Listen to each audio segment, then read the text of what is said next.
नमस्कार, हार्दिक अभिनंदन आप सभी का प्राथमिक क्षेत्रों के विकास से जुड़े आपके ही अपने कार्यक्रम में, जिसे हम लेकर आते हैं कृषि दर्शन के तौर पे।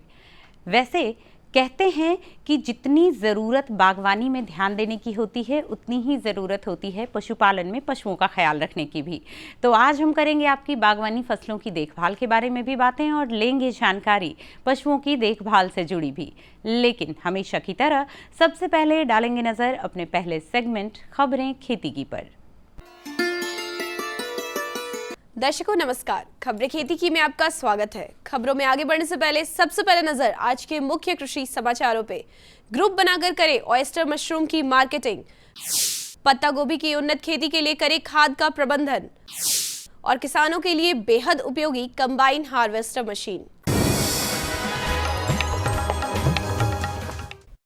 किसान भाई बहनों, मशरूम की खेती कम स्थान में और कम लागत में बेहतर लाभ देने वाली मानी जाती है। ऑयस्टर मशरूम का उत्पादन भी ऐसा ही है। ऑयस्टर मशरूम को आप कच्चे माल के अलावा सुखाकर या पाउडर बनाकर भी बेच सकते हैं। इसके लिए ग्रुप बनाकर मार्केटिंग भी की जा सकती है, जिससे आपको ज्यादा लाभ होगा। या तो आप ग्रुप बना के मार्केटिंग शुरू करें या फिर आप इसको डिहाइड्रेट कर सकते हैं, यानी सुखा के रख सकते हैं। बाद में सूखे हुए मशरूम के कई सारे व्यंजन बनते हैं, या आप इसके पाउडर बना करके और फिर कई तरह के स्नैक्स में या मिठाई में, जैसे जो कुछ हम लोगों ने बनाया है यहाँ केंद्र पे डेवलप किया है, वो कुछ लड्डू है, ठेकुआ है, सेव है, नमकीन है।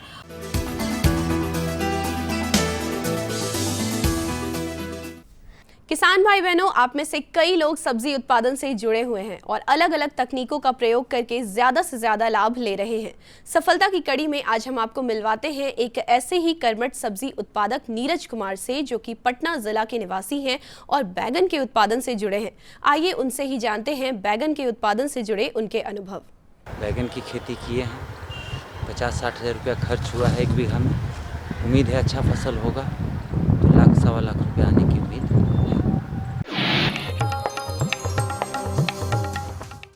किसान भाई बहनों, अपनी ठंडी तासीर के कारण खीरे की मांग गर्मी के दिनों में बाजार में काफी ज्यादा हो जाती है।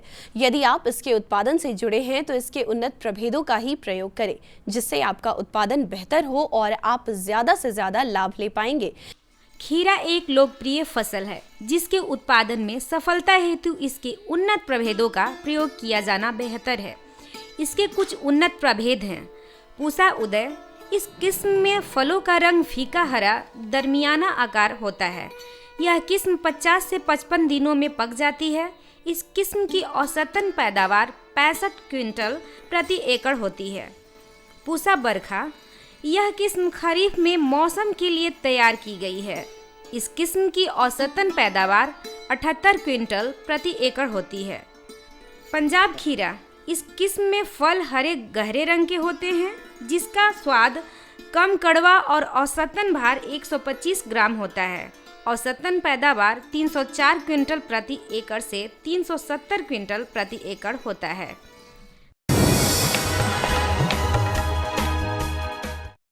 पत्ता गोभी के उत्पादन में खाद का प्रबंधन बेहद जरूरी है। रोपाई के लगभग 2 या 3 सप्ताह बाद वो छोटे पौधों में खाद डाल सकते हैं। कोई भी खाद डालने से पहले गोभी के पौधों की लंबाई बढ़ने देना महत्वपूर्ण है। सामान्य तौर पर अनुभवी किसान दानेदार रूप में आवश्यक पोषक तत्वों जैसे नाइट्रोजन, पोटेशियम और फास्फोरस से युक्त अच्छी तरह से संतुलित उर्वरक का सुझाव देते हैं। हम दानेदार खाद को सीधे मिट्टी की सतह पर डाल सकते हैं और सिंचाई कर सकते हैं। इस बात का ध्यान देना बेहद जरूरी है कि खाद के दाने छोटे पौधों के संपर्क में नहीं आने चाहिए, क्योंकि इससे उनके जलने का जोखिम होता है।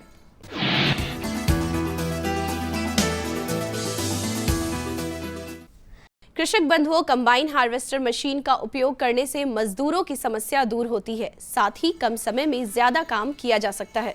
इस मशीन के उपयोग से एक बार में ही फसल की कटाई, दौनी और फसल के दानों की सफाई एक साथ हो जाती है। इसे विशेष रूप से गेहूं, मक्का, चना, सरसों और मूंग की फसलों की कटनी और दौनी के लिए प्रयोग किया जाता है। और अब जानते हैं क्या है आज का मंडी भाव। मंडी भाव में आइए चलते हैं अंटाघाट सब्जी मंडी, जहां जानेंगे हरी सब्जियों के ताज़ा भाव। बैगन 3500 रुपये प्रति क्विंटल, मटर 2800 रुपये प्रति क्विंटल और गोभी 1500 रुपये प्रति क्विंटल। और अब समय है मौसम पूर्वानुमान का। मौसम विभाग से प्राप्त जानकारी के अनुसार कल राजधानी पटना का अधिकतम तापमान 40 डिग्री सेल्सियस एवं न्यूनतम तापमान 19 डिग्री सेल्सियस रहने की संभावना है। अरे भाई रामेश्वर, क्या बात है, बड़े परेशान दिख रहे हो? सोच रहा था कि अभी तो हाथ पांव चल रहे हैं तो खेती कर पा रहा हूँ, कल को जब इनमें ताकत नहीं रहेगी गुजारा कैसे होगा? पेंशन से। पेंशन? हाँ, और वो भी हम जैसे किसानों के लिए। अब हम जैसे छोटे किसान भी 60 साल के होने पर 3000 रुपए मासिक पेंशन पा सकते हैं। सच में? हाँ, चलो मैं तुम्हें दिखाता हूँ। 18 से 40 वर्ष की आयु के लघु और सीमांत किसान इस स्वैच्छिक और अंशदायी पेंशन योजना में 55 रुपए से 200 रुपए की मासिक किस्त देकर प्रवेश कर सकते हैं। भारत सरकार भी हर महीने किसान के बराबर किस्त का योगदान करेगी।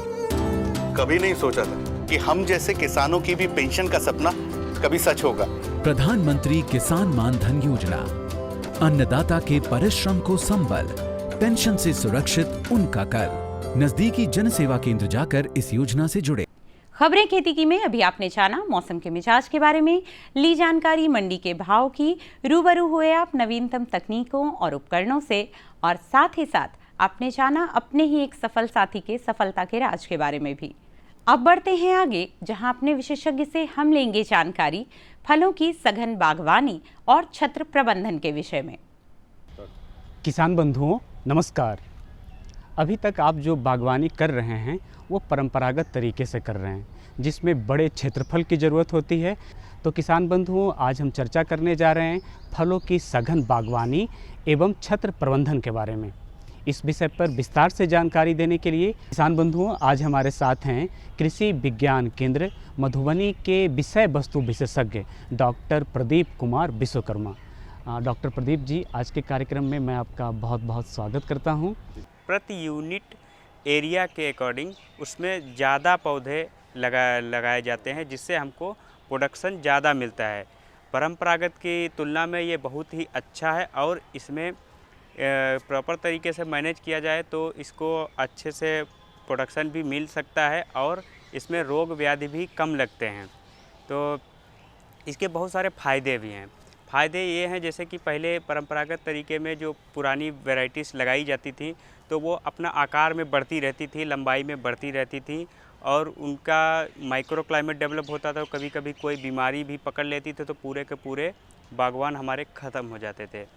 तो इसके नियंत्रण के लिए हमको सघन बागवानी की तरफ रुख करना है और कुछ अच्छी वैरायटीज़ को सेलेक्ट करके उनको सघन बागवानी के रूप में लगाना है, जिससे हमको रोग व्याधि से मुक्ति मिले और दूसरा प्रति यूनिट एरिया प्रोडक्शन ज़्यादा मिले।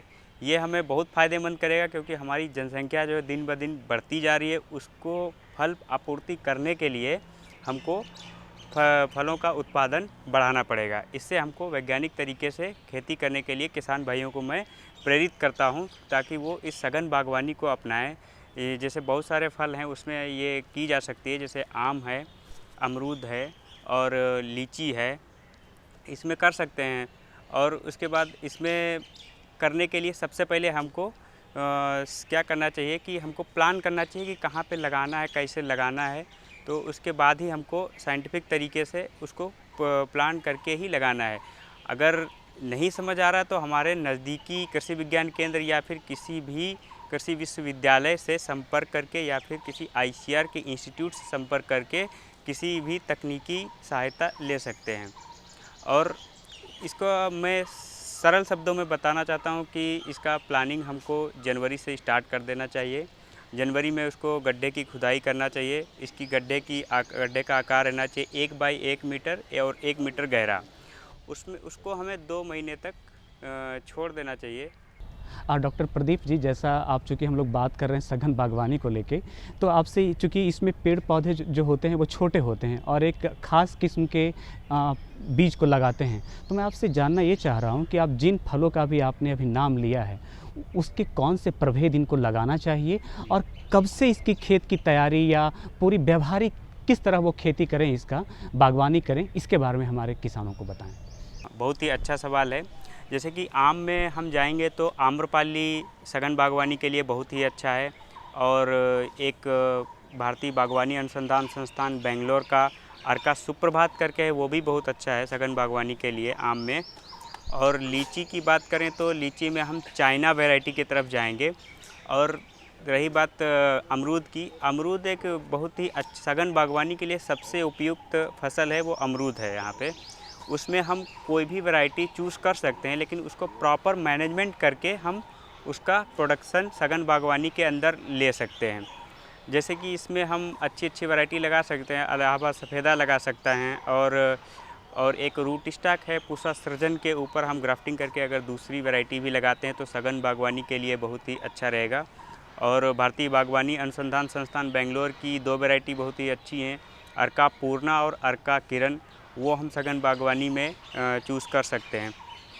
रही बात खेत तैयार करने की, तो खेत तैयार करने के लिए हमको सबसे पहले गड्ढे खोदना है। गड्ढा हमको बनाना है 1 बाई 1 मीटर और 1 मीटर गहरा, वो जनवरी के महीने में करना है और हमको 2 महीने के लिए उसको गड्ढा ऐसे ही छोड़ देना है। उसके बाद में हमको ऑलमोस्ट अप्रैल में और मई में हमको उसे गड्ढे को भरना है।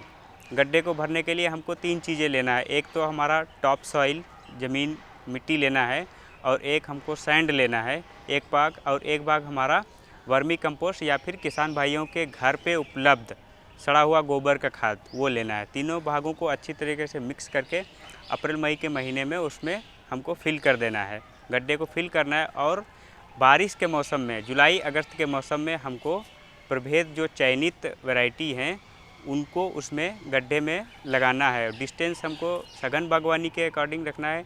तो आम्रपाली लगाएंगे हमको तो 2.5 मीटर पे लगाएंगे पेड़ और लाइन की दूरी में।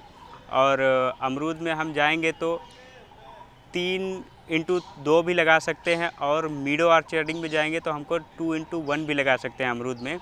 और बात करें लीची की, तो लीची को हम 2.5x3 मीटर पे लगा सकते हैं इसमें। और लगाने के बाद में सबसे पहला काम होता है हमारा उसको मैनेजमेंट, कैनोपी मैनेजमेंट उसका। तो हमको 40 से 50 दिन के बाद क्या करना है कि उसका ऊपर का पिंच 60 से 70 सेंटीमीटर का जब पौधा हो जाए तब ऊपर का पिंच हमको कट करना है। कट करने के बाद में क्या होगा कि नीचे से ब्रांचेस निकलना स्टार्ट होंगी। नीचे से ब्रांचेस जब निकलना स्टार्ट होंगी तो उसमें चारों तरफ की हमको 3 से 4 अच्छी शाखाएं चयनित करना है और उन्हीं को छोड़ना है, बाकी सबको प्रून कर देना है। इससे हमारा कैनोपी स्ट्रक्चर अच्छे से मेंटेन होगा। फिर 4 से 5 महीने तक को हम इसे ऐसे ही छोड़ देंगे। उसके बाद में फिर से हम एक बार उसका प्रूनिंग करेंगे 50% नई सूट का, ऊपर से नापेंगे और उसको 50% नई सूट को हम काट देंगे। जिससे हमारा क्या होगा, अमरूद में क्या होगा कि देखा होगा कि आपने कुछ नई कलिकाओं पे ही फूल का आना होता है, तो इसीलिए हमारी नई कलिकाएं और निकलेंगी और इससे हमारा फूल उत्पादन होगा और फूल से हमारा फल बनेगा। डॉक्टर प्रदीप जी, आज आप कार्यक्रम में आए और सघन बागवानी को लेकर बहुत ही अच्छी जानकारी दी, बहुत ही उपयोगी जानकारी दी, इसके लिए बहुत बहुत धन्यवाद। धन्यवाद सर। प्रकृति गजब की ताकत है इसमें। बारिश की रिमझिम फुहारों को ही लीजिए, जब सही समय पर मिट्टी पर गिरें तो खेतों में किसान की मेहनत रंग लाती है।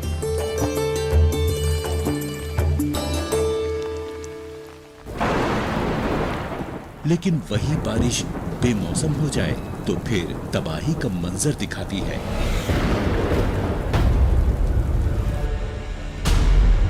लेकिन क्यों रहे किसान के घर की खुशियां प्रकृति पर निर्भर, जब बन सकता है वो आत्मनिर्भर।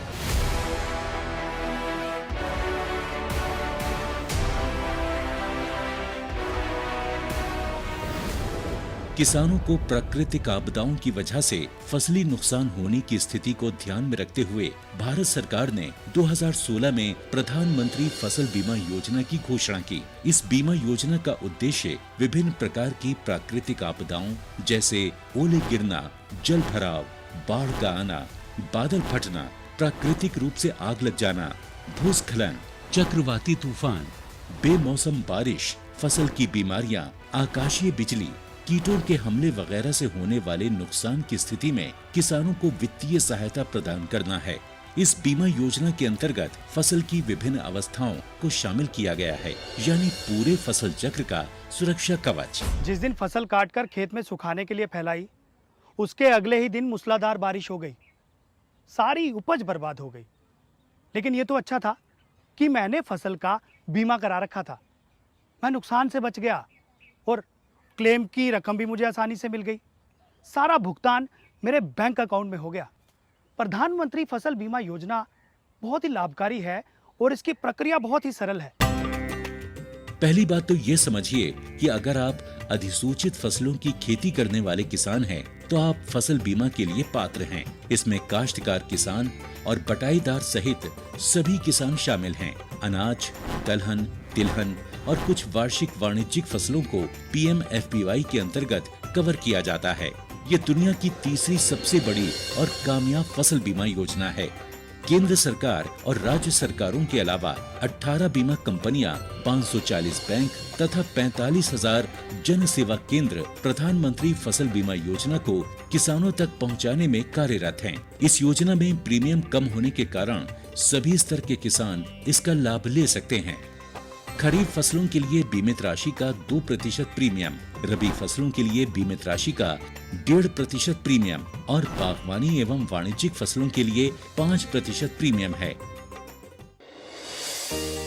किसानों के लिए ये योजना कितनी लाभदायक है, इस बात का अंदाजा इससे ही लगाया जा सकता है कि 2016 में योजना की शुरुआत के बाद पहले 3 सालों में किसानों ने प्रीमियम के रूप में 13,000 करोड़ रुपए का भुगतान किया, जबकि अब तक फसलों के नुकसान के क्लेम के रूप में उन्हें 60,000 करोड़ रुपए मिल चुके हैं। यानी जमा राशि के मुकाबले 4.5 गुना अधिक राशि दावों के रूप में प्राप्त हो चुकी है। अब तक हर साल खरीफ और रबी के मौसम के दौरान 5 करोड़ से भी अधिक किसान इस योजना से जुड़े हैं। 2020 के लिए बीमा कराने की प्रक्रिया शुरू हो चुकी है। पंजीकरण की कट ऑफ तिथि हर राज्य में अलग अलग तय होती है। अपने क्षेत्रों या गांवों की अधिसूचित फसलों की सूची, बीमित राशि एवं कट ऑफ तिथि की अधिक जानकारी के लिए आप निकटतम कृषि अधिकारी, जन सेवा केंद्र एवं बीमा कंपनी के प्रतिनिधि से संपर्क करें। www.pmfby.gov.in पर लॉगिन करके या फसल बीमा ऐप क्रॉप इंश्योरेंस ऐप का उपयोग करके अपनी फसल के नामांकन के लिए आवेदन किया जा सकता है। नामांकन के लिए इन दस्तावेजों की जरूरत होती है: नवीनतम आधार कार्ड, मोबाइल नंबर, बैंक खाता विवरण, भू अभिलेख दस्तावेज जिसमें जमीन के कागजात और राज्य सरकार द्वारा निर्देशित कोई भी अन्य दस्तावेज। कैसे मिलेगा फसल नुकसान होने पर दावे का भुगतान? PMFBY योजना में बीजों की बुआई से लेकर फसल कटाई के बाद सुखाने के उद्देश्य से खेतों में 14 दिनों तक फैलाई जाने वाली फसलों के पूरे फसल चक्र के दौरान जोखिम के कवर को प्रदान करता है। स्थानीय आपदा के कारण या अगर फसल कटाई के बाद बीमित फसलों को प्राकृतिक आपदा से नुकसान होता है, तो बीमित किसान को 72 घंटे के भीतर इसकी सूचना बीमा कंपनी, बैंक या फिर राज्य सरकार के अधिकारियों या बीमा कंपनी के टोल फ्री नंबर पर देना आवश्यक है। जोखिमों में उपज हानि का आकलन फसल कटाई प्रयोगों के आधार पर किया जाता है। आपदा के कारण हुए नुकसान पर किसान को बीमा कंपनी द्वारा क्लेम राशि का उचित भुगतान मिलता है। क्लेम राशि का भुगतान सीधे किसान के बैंक खाते में किया जाता है। शिकायत निवारण के लिए किसान बीमा कंपनी, निकटतम बैंक शाखा या ब्लॉक या जिला कृषि कार्यालय में संपर्क कर सकते हैं। वो अपनी शिकायतों के लिए जिला और राज्य स्तरीय शिकायत निवारण समिति तक भी पहुंच सकते हैं।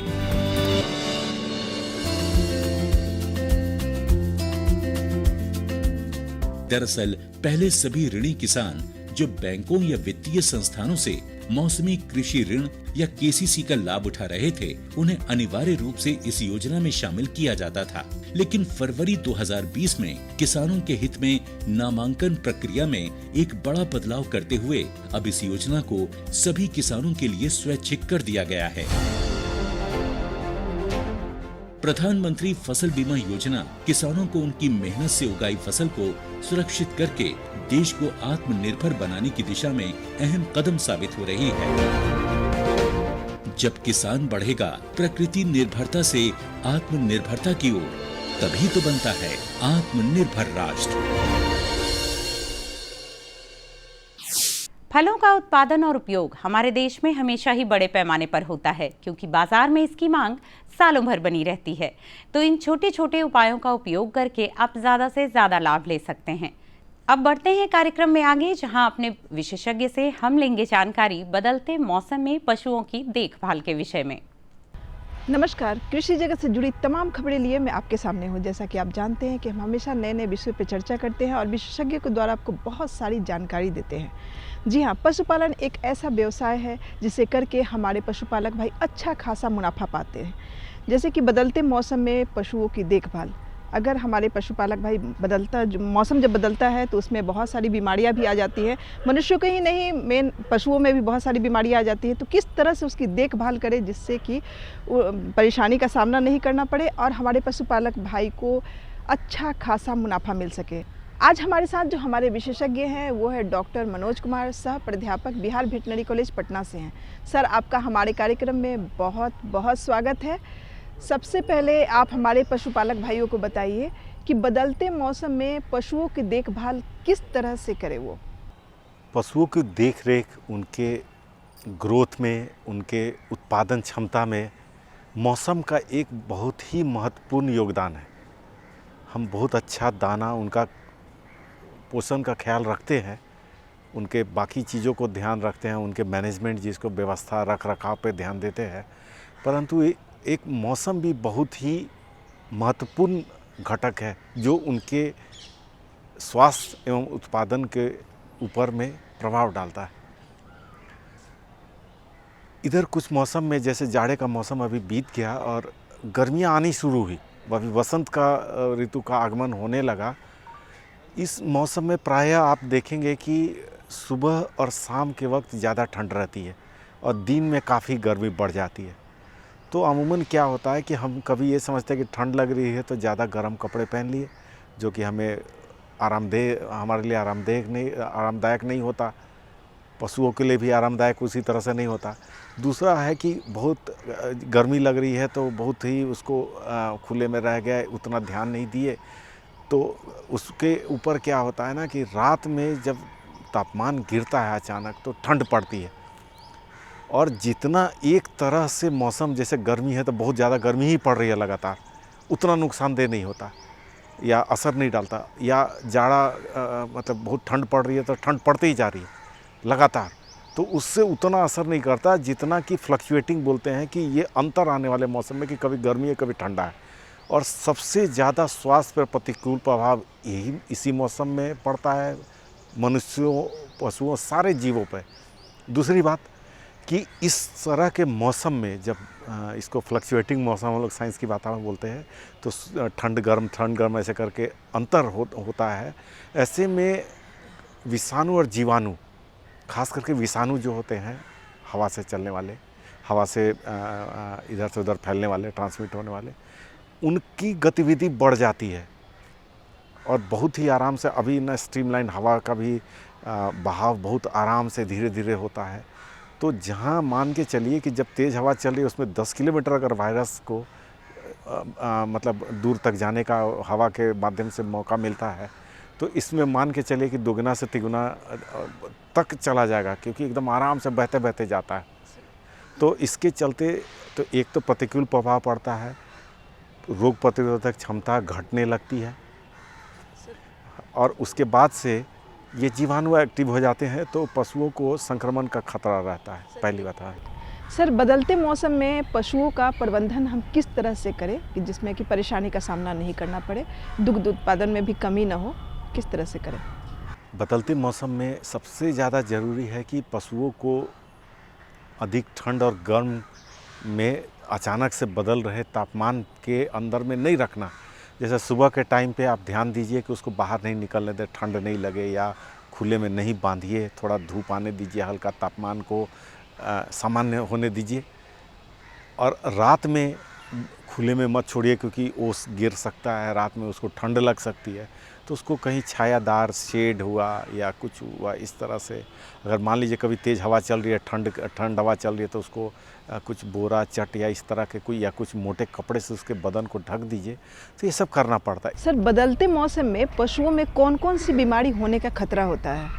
जैसे बदलते मौसम मतलब कि तापमान में जब गिरावट और बढ़ना ये बहुत ही फ्रिक्वेंट होगा, बारंबार होता रहेगा, तो ऐसे में बीमार एक तो प्रतिरोधक क्षमता थोड़ी घट जाती है क्योंकि बार बार शरीर को उस तरह से एडजस्ट करना पड़ता है, हमारे फिजियोलॉजी को या जो भी होगा ये पशुओं के फिजियोलॉजी को भी एडजस्ट करना पड़ता है कि इस तरह से हम करें कि हमारा जैसे गर्मी पड़ रही है तो थोड़ा शरीर ठंडा हो जाए, हमारा अपना अंदर का या पूरे मतलब प्राणी में अंदर इस तरह का मैकेनिज़्म होता है कि वो शरीर का तापमान को बैलेंस करता है। और जैसे मान लो ठंड पड़ गई तो शरीर में थोड़ी गर्मी लाता है, तो उसके लिए एनर्जी चाहिए, तो एनर्जी है तो शरीर से ही लेगा, तो कहीं ना कहीं हमारा शरीर के मिलेगा तो खान पान पे निर्भर करेगा। तो ये बार बार जो बदलता है तो शरीर एडजस्ट नहीं हो पाता, एक रास्ते नहीं चल पाता कि इससे ही ठीक है। तो इस केस में आप देखेंगे कि जब प्रतिरोधक क्षमता घटेगी तो बहुत सारे जो संक्रामक रोग है या तो पहले से होंगे जो कि बिल्कुल अभी दिख नहीं रहा है, लक्षण नहीं दिख रहा है उसका, मतलब कि नैदानिक लक्षण जैसे जिसको क्लिनिकल सिम्टम बोलते हैं वो नहीं दिखेगा, लेकिन ऐसे जब मौसम आएगा तो वो फ्लेयर अप हो जाता है, मतलब कि तुरंत से उभरने लगता है क्योंकि शरीर को पहले से स्ट्रेस पड़ रहा है मौसम की वजह से। दूसरी बात है कि वायरसेस को देखिएगा कि बहुत ज़्यादा फैलता है जो जीवाणु है इस मौसम में। सर, आप हमारे पशुपालक भाइयों को बदलते मौसम में पशुओं की देखभाल किस तरह से करें, इसके बारे में इतनी अच्छी जानकारी दी, इसके लिए आपका बहुत बहुत धन्यवाद। बदलते मौसम का जितना प्रभाव हम पर पड़ता है, कहीं न कहीं हमारे पशु भी उतने ही प्रभावित होते हैं। तो पशु अगर स्वस्थ नहीं होंगे तो उनका उत्पादन भी अच्छा नहीं होगा। तो अपने पशुओं का ख्याल रखिए और ज़्यादा से ज़्यादा लाभ लीजिए। कार्यक्रम में ऐसी ही और भी बातें होंगी, कुछ और नई जानकारियाँ, नए विशेषज्ञ और नए विशेषज्ञों के साथ होंगे आपसे रूबरू। लेकिन फिलहाल समय हो चला है आपसे विदा लेने का। तो रखिए अपना और अपनों का ख्याल और दीजिए इजाज़त। नमस्कार।